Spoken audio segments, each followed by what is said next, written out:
All right, let's talk about one of the biggest challenges in education, getting our students to actually see the big picture. Today, we're going to build a roadmap for learning. This is a tool that shows every single student not just what they're learning, but exactly where they're going, and maybe most importantly, how they're going to get there. I mean, if you ever felt this, you've planned a fantastic lesson, the activity is awesome, but you can just see it. Somewhere along the way, your students are getting lost. They're doing the work, sure, but they can't see the destination. It's a super common problem, but the solution is surprisingly simple. So let's give this feeling a name, right? Let's call it the fog of learning. It's that cloud of confusion that rolls in when students just don't see the purpose behind what they're doing or the path forward. This fog tends to happen when an assignment feels totally random, disconnected from a bigger goal. It's why students ask, why are we even doing this? And honestly, if they don't know the answer to that, their motivation just plummets.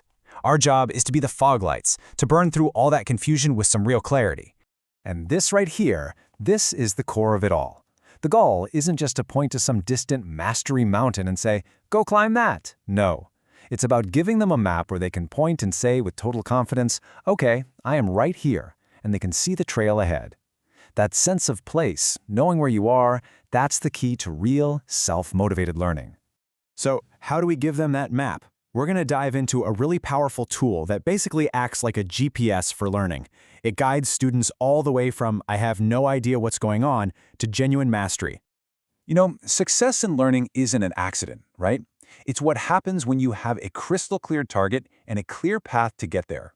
When students have both of those things, they're truly empowered to take the wheel on their own learning journey. So let's look at the tool that gives them both. And that tool is the proficiency scale. Now, it's really important you don't confuse this with a simple rubric. Think of it like this. A rubric is like the scorecard for a single driving test.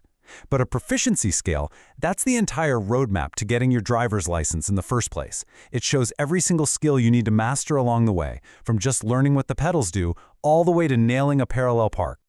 Now, I know what you might be thinking. Building a scale sounds kind of complicated, but trust me, it's way more straightforward than it sounds. Let's just break down exactly how you can build your very first one, step by step. So the process is actually a little counterintuitive, but it's brilliant.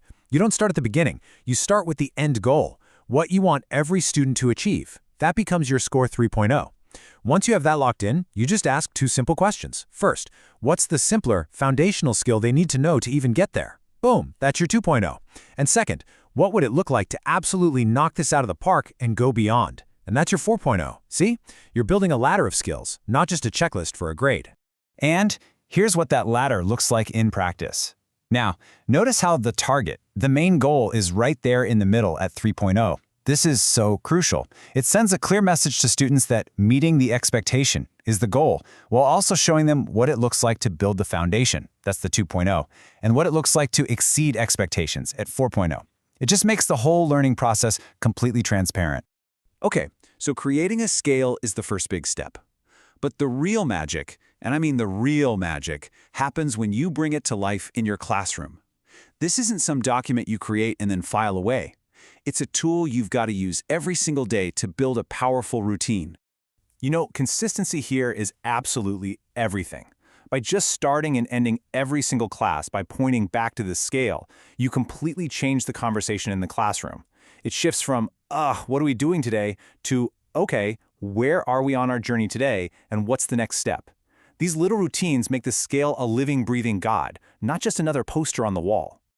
And that is the ultimate payoff. With routines like these, learning stops feeling like just a series of random, disconnected assignments. Instead, it starts to feel like what it actually is, a continuous journey of growth. Students can actually start to see their own progress, and let me tell you, that is one of the most powerful motivators on the planet.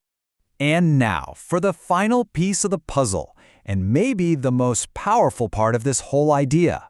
This is where we hand the roadmap over to the students, and we empower them to become the navigators of their own learning. This side right here, this is where the big shift happens. On the left, you've got that typical teacher-facing jargon, but look at the right. It's simple, student-friendly language. By translating the scale into these I can statements, we're literally handing ownership over to the student. It stops being something the teacher uses on them and becomes something the student embodies for themselves. And you can take this even further. Have students set their own goals for the unit using a simple format like this. It completely reframes the learning around their own personal aspirations and gives them a real sense of purpose.